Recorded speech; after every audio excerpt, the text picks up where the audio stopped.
The What to Next podcast helps you build a TBR of future favorite books. In each episode, Lori and Maine interviews authors and book influencers to recommend books they loved for you to pick up today. If you're an avid reader, always looking for your next great read, then the show. Hi, Audrey. Hi, Emily. Welcome to What to Next podcast. Hi, how are you? Thank you for having us. So happy to have you both. So, Audrey, tell us a little bit about yourself, and then Emily will tell us a little bit about herself. My name is Audrey. I live in New Jersey, and I have 2 kids and a husband, and I'm a writer, and we are TV producers as well. And I don't know. That's me. And I'm Emily Harding. Yeah, Audrey and I met in New York working at a production company a few years ago. It was more than a few, but I'm telling myself it's only a few. And it kind of became instant friends. And so working in TV, adventures in dating, finally getting married, both of us, and navigating that. And then our friendship has just continued to grow. And then, during the pandemic, we thought, hey, let's write a book together. And that's where we are now. Oh my gosh. So we got to talk about, so you met in the New York TV production scene, which is a little different from the LA scene. So what was that like to, work in TV and film, like TV, and then realizing like, hey, we're going to write this book together as a kind of like as a fun project, Oh gosh. It was, well, they do not connect really. We realized, I think the TV that Audrey and I worked in was nonfiction. So we worked in a lot of Food Network for Audrey, and I worked on Discovery and history shows. So it was very much finding real world stories and pitching those to networks, and never really your story. You're always interpreting someone else's story. So that was kind of our life for a long time. And then, but I've always loved writing. And then, I've shared things with Audrey, and then she started sharing with me things that she had written. And during the pandemic, we both fell into this rut where I had just recently moved away from New York, and I missed my friends, and I missed working, and I was at home. We were both trying to homeschool our kids and trying to figure out what are we doing. So we thought, let's try writing a book. And it felt so far from what we did. It didn't feel like something that we were familiar with. We were navigating it from a place of complete naivete. But then as we did it, we realized it actually had a lot of crossover. You're essentially telling a story and how that unfolds and how you build the characters. And, Audrey, we both said we have such a thick skin from TV that I think working together and being like, that's not going to work. That's okay. No, you can't do that. It didn't, neither of us took offense because we were so used to it. It's true. That is exactly what happened. How was the writing process? Like, did you trade ideas? Did you plot it out? Did you like one person wrote one voice and the other person wrote the other voice and whatnot? Well, it was interesting how it all came together because we did have this background in television. So we knew how to tell a story. We knew how to work together. We knew how to come up with episode breakdowns for a series. So we kind of had in the back of our minds, how are we going to do this? But then again, we do know how to work together really well. So for us, it was a little bit of trial and error, but we figured it out kind of quickly. And we had an episode breakdown or chapter breakdown. Sometimes I still use the TV terminology. So we had chapter breakdowns, and then we started to just divvy up the chapters, and I would send Emily a chapter. Emily would send me a chapter. You'd sort of wake up one morning, and this is during the pandemic, so you're so excited to get something in your inbox that you could work on, and it sort of just all kind of came together really naturally and organically, and then I would go into her chapters and she would go into my chapters, and we'd add little things and we'd write notes in the column, and it would end up being just us. It was like we were texting each other in our Google Docs. So it sort of all came together. And at the end of it, we're like, this came together like a TV show would, but it's ours. And we were surprised at how well it turned out. It took a while, but 2.5 years later, this is where we are.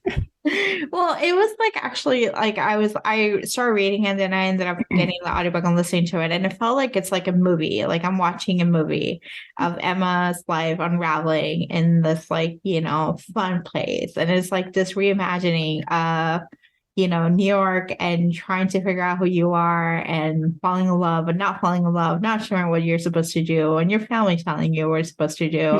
It felt very like not atmospheric, but it just felt very like I can watch this as a movie. There are books that can just be read, but this one's like a really like fun escape.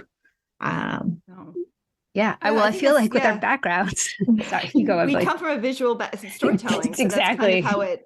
I think at a couple times when I was doing, and when we were writing it, I don't think either of us thought we'd be here. I think it was more of a thing we were doing for each other. So I wasn't so conscious that we were writing in a visual kind of tone. But then as we got it got an agent and we were saying we were getting published, I was like, is it too much visual? But then you realize, no, that's how we tell stories. So that's how it kind of came across. And it's, and we love New York so much that it, I hope it worked, that it did it justice. It did. It did justice. It did justice. So let's chat about Emma of 83rd Street. What is the story all about? Like, what is the elevator pitch? Oh, the elevator pitch. I mean, it's such, again, being in TV, coming up with the elevator pitch sometimes is difficult, but this one was easy. It was essentially, what would you do? What would happen if Emma Woodhouse was transported into New York City, present day New York City? What would that look like? And it was so much fun because we really tried to stay as true to the original novel as possible, as far as the actual characters, what they would do, what they would look like. If this life existed in the Upper East Side, what would that be? Surprisingly, it wasn't as difficult as we thought it was going to be, but it was good. We could draw from a lot of our own experiences with our dating lives. And because we both had, I lived there for almost 20 years and Emily for almost as long, I think. And so we know the areas. We wanted to take areas that, sections of the West Village that we lived in, or places that we had been to, and incorporate that into the book and make it really relatable and really fun, and take experiences that we had and put it into the book while trying to stay true to the original novel and keep those characters how they were, but bring them to life in modern day Manhattan. Yeah. So I hope we did that. I think you did a really good job of telling.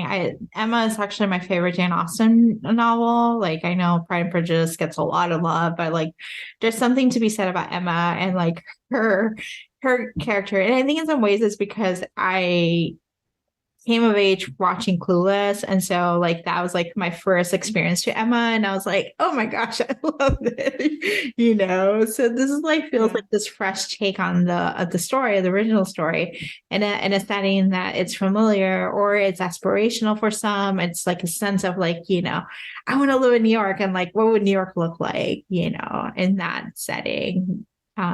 So yeah, we both I think go ahead, Audrey. I was going to say that we both love Clueless. I've seen that movie a million times, so it's definitely one of my absolute favorite movies. And so that you can't help but have that influence you when you're doing a retelling of Jane Austen's Emma. Yeah, that's so true. I think we made a conscious effort, though. I think Audrey and I both. Formative years were when we had, Gwyneth Paltrow and Alicia Silverstone, and we had Emma Thompson. We had all these Jane Austen retellings that were kind of, in the ether.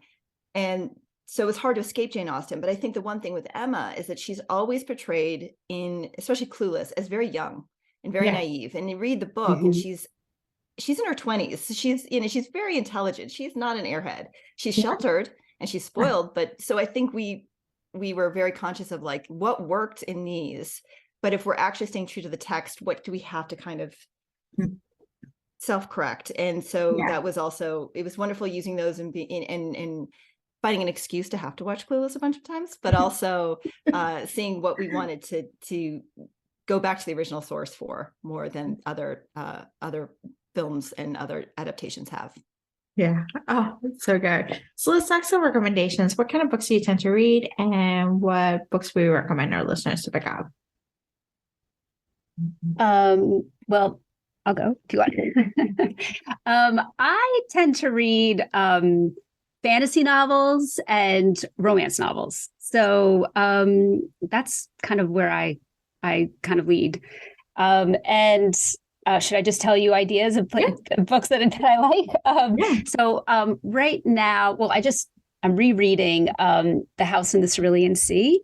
And actually, I'm rereading it with my 10-year-old son. And so I just love that book. It's by TJ Klune, and it's just this whimsical, funny, sweet, loving book it's YA fantasy, but I think everybody would just love this book. And it's sort of about this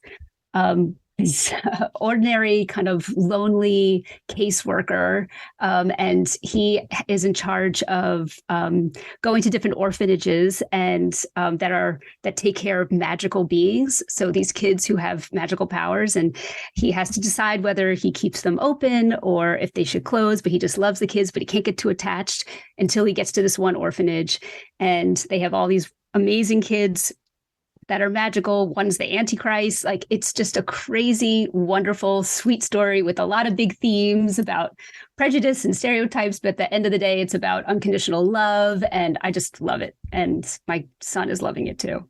Oh, that's my first recommendation. Yeah. I don't know how many we're doing, but with that one, I love. That's my big one. Can I do another one, or is Emily go? I can go. I've got, I always feel like on the spot, and I know. It's like I'm also reading. I feel like now I have to read even more because of what we're doing. But I just reread something that I thought I reread Fault Lines by Emily Itami, which was just an incredible book, and it's kind of a romance, but not a very interesting look of domestic life in Japan right now, in Tokyo, and her navigating it as a wife and a mom. And I just thought I read it during the pandemic, and then I revisited it just a couple of weeks ago, and it stuck with me. It's just one of those books that you keep coming back to in your head and you're mulling over. And then what my all-time favorite last couple of years, and I think it's because it was the first one I read with my daughter, who's 11, and it was we read as equals. She's like, let's read this together. Now, you're not going to read it to me. We're going to read it together. I was like, okay. Was Snapdragon by Kat Leigh or Lee. I'm not sure how to pronounce her last name, but it's a graphic novel, and it's just beautiful. I think we read it together, and she came in and she was sobbing and I was sobbing, and just a gorgeous book that really surprised me. And I recommend it to anyone who's looking to see graphic novels and who kind of sees them as not literature. I'm like, pick up Snapdragon. It's so good. Oh my gosh, I'm picking that one up for sure. Really good. Awesome. Audrey, do you want to share another recommendation? And sure. Let's see. I also the one that I keep picking up again, which is, again, I'm just into fantasy and romance put together, is The Invisible Life of Addie LaRue. And by V.E. Schwab. And I just love this book. I'm just obsessed with the main characters. And it's, Adeline, she's born in the 1700s. She's French. She hates her lot in life, and she makes a deal with the dark. And it's her, but the deal is that she is immortal, but the curse of it is that no one will remember her after they meet her. So she can't develop any long-lasting relationships, except with the dark, who sort of becomes this character that she names Luke. And it just, I don't know, it just got so into this book and their relationships.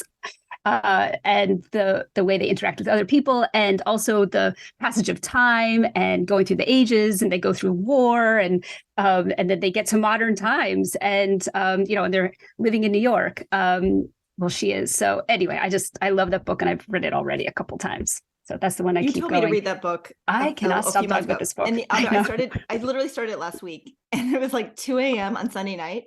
And my husband, Tom, turns over. He's like, do you want to go to bed? And I'm like, leave me alone. And I was just curled up in this book. I am so into this book. And I told my sister, I told my sister who's pregnant to read it, and because I secretly want her to name the baby, it's a girl, Addie or Adeline.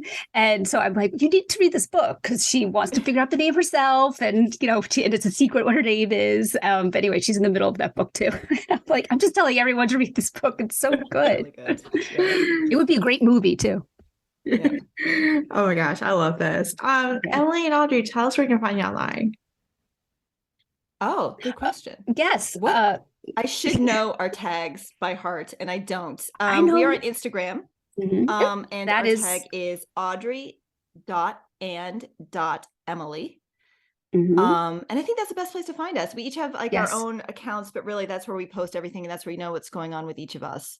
Is Instagram, and then our website is the same, audreyandemily.com. Love this. Very simple. Yeah. Thank you, Audrey. Thank you, Emily, for being on the show. Thank you for having us. It was so nice to meet you. If you enjoyed this podcast, feel free to share with friends, subscribe, rate, and review the show. This is the easiest way to support the podcast. For a list of books mentioned and other book recommendations, please visit whattoreadnextblog.com. Thank you so much for listening, and happy reading.